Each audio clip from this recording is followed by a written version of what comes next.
सभी भाइयों को मेरा नमस्कार। और आज मैं जो साइकोलॉजी का 7वां चैप्टर है वो डाउनलोड कर रहा हूँ। मैंने 6 चैप्टर पहले डाउनलोड कर चुका हूँ। ये 7वां चैप्टर है बुद्धि निर्माण तथा बहुआयामी बुद्धि। ये 7वां चैप्टर साइकोलॉजी का है। यदि किसी भाई को ये मेरी वीडियो पसंद आए तो सब्सक्राइब लाइक जरूर करें, आगे से आगे भेजें। तो इसमें फर्स्ट क्वेश्चन हम चलते हैं। फर्स्ट क्वेश्चन है, एक जुड़वा भाइयों में से एक को सामाजिक आर्थिक रूप से धनाढ़ परिवार द्वारा गोद लिया जाता है और दूसरे को एक निर्धन परिवार द्वारा। 1 वर्ष के बाद उनकी बुद्धि लब्धाम के बारे में निम्नलिखित में से क्या अवलोकित होने की सर्वाधिक संभावना है? तो क्या होने की संभावना है कि सामाजिक आर्थिक स्तर बुद्धि लब्धांक को प्रभावित नहीं करता है। यानी सामाजिक आर्थिक स्तर है जो बुद्धि है लब्धांक को प्रभावित नहीं करता है। उसके नेक्स्ट क्वेश्चन है वो है कि बुद्धि लब्धांक सामान्यतः डेस रूप में शैक्षणिक निष्पादन से संबंधित होते हैं। तो किससे होते हैं? उच्च से। किससे होते हैं? उच्च से। उसके बाद अगला क्वेश्चन है, बुद्धि सिद्धांत निम्नलिखित निहितार्थ देता है सिवाय किसके? बुद्धि परिक्रमण संक्रियाओं को एक विशिष्ट समुच्चय है जिसका उपयोग एक व्यक्ति द्वारा समस्या समाधान के लिए किया जाता है। उसके बाद अगला क्वेश्चन है चौथा, वो है कि 16 वर्षीय बच्चा बुद्धि लब्धि परीक्षण में 75 अंक प्राप्त करता है, उसकी मानसिक आयु वर्ष में होगी तो कितनी होगी? वो होगी 12। कितनी होगी? 12। उसके बाद में है 5वां, रेवन को प्रोग्रेसिव मैट्रिसेस परीक्षण डेस परीक्षण का उदाहरण है। तो इसमें है संस्कृति मुक्त बुद्धि लब्धांक। उसके बाद में है छठा, बुद्धि लब्धांक के आधार पर विभिन्न समूहों में विद्यार्थियों का वर्गीकरण उसकी सब गरिमा को डेस है तो क्या है? घटाता है, प्रभावित नहीं करता है। उसके बाद अगला क्वेश्चन है 7वां कि शारीरिक गतिक बुद्धि रखने वाले बच्चे की अंतिम अवस्था निम्न में से कौन सी हो सकती है? तो वो कौन सी हो सकती है? शल्य चिकित्सक। 8वां है, एक शिक्षिका अपने शिक्षार्थियों की विभिन्न अधिगम शैलियों को संतुष्ट करने के लिए वैविध्यपूर्ण कार्यों का उपयोग करती है। वह डेस से प्रभावित है तो वो किससे प्रभावित है? वो गार्डनर के बहुबुद्धि सिद्धांत से। किसके हैं? गार्डनर के बहुबुद्धि सिद्धांत से। उसके बाद में है 9वां, जड़ बुद्धि वाले बालक की आयु कितनी होती है? जड़ बुद्धि वाले बालक की आयु 71 से कम होती है। कितनी होती है? 71 से कम होती है। उसके बाद अगला क्वेश्चन है कि बुद्धि के बहुकारक सिद्धांत के प्रतिपादक कौन है? तो बुद्धि के बहुकारक सिद्धांत के प्रतिपादक थार्नडाइक हैं। उसके बाद में बुद्धि लब्धि मापने के जन्मदाता कौन है? तो बुद्धि लब्धि जो मापने के जन्मदाता है वो ट्रमन है। ट्रमन। उसके बाद में बुद्धि है। बुद्धि एक स्वाभाविक मानसिक क्षमता है, एक अंगीकार करने की क्षमता है, यह एक सीखने की क्षमता है, ये सभी है इसके अंदर।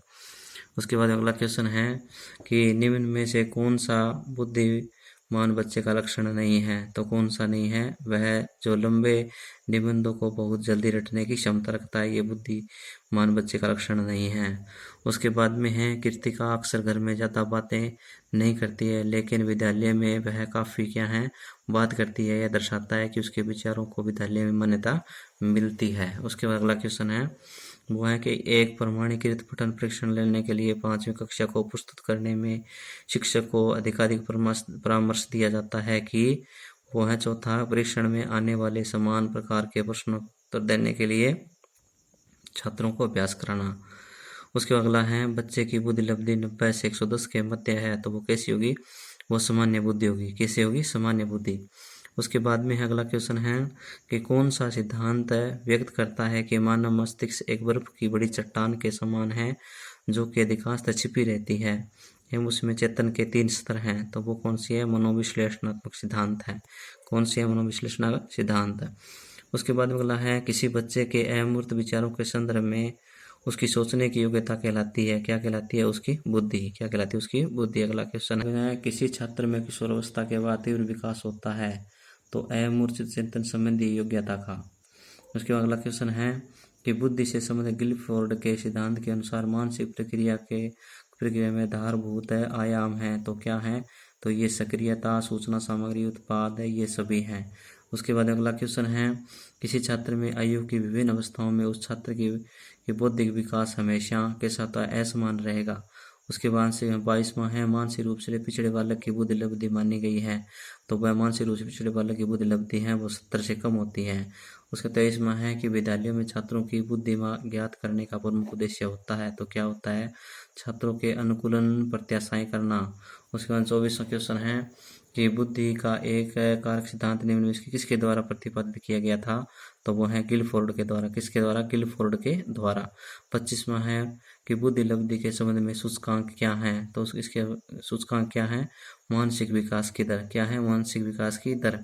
उसके बाद में मानसिक आयु माप निम्न में से किस पर आधारित होती है? तो किस पर आधारित है? मानसिक परिपक्वता पर। किस पर? मानसिक परिपक्वता पर। उसके बाद में है बुद्धि मानसिक वृद्धि सिद्धांत किससे संबंधित है? तो किससे संबंधित है? वो प्याजे से संबंधित है। किससे है? प्याजे से संबंधित है। उसके बाद अगला क्वेश्चन है कि बुद्धि लब्धि का प्राप्तांक प्राप्त करने हेतु सही विधि है। तो कौन सी है? यानी मानसिक आयु मानसिक आयु वास्तविक आयु गुणा में 100। उसके बाद में है निम्न में से क्या बुद्धि का एक प्रकार नहीं है? तो निम्न में से क्या बुद्धि का एक प्रकार नहीं है? जो मानसिक बुद्धि है वो बुद्धि का एक प्रकार नहीं है।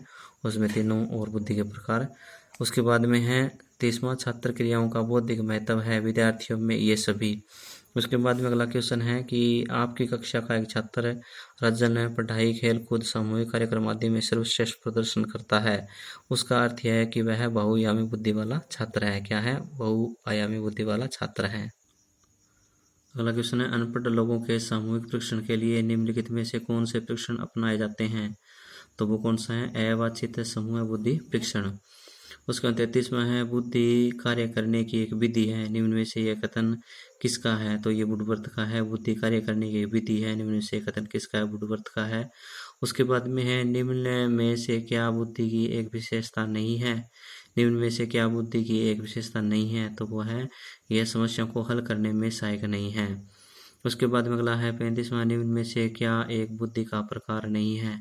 तो वो है बुद्धि का शारीरिक बुद्धि। उसके बाद में 36वां, मानसिक बुद्धि एवं विकास की समझ शिक्षक खालिस्तान को योग्य बनाती है। तो किसको योग्य बनाती है? विविध शिक्षार्थियों के शिक्षण के बारे में स्पष्टता।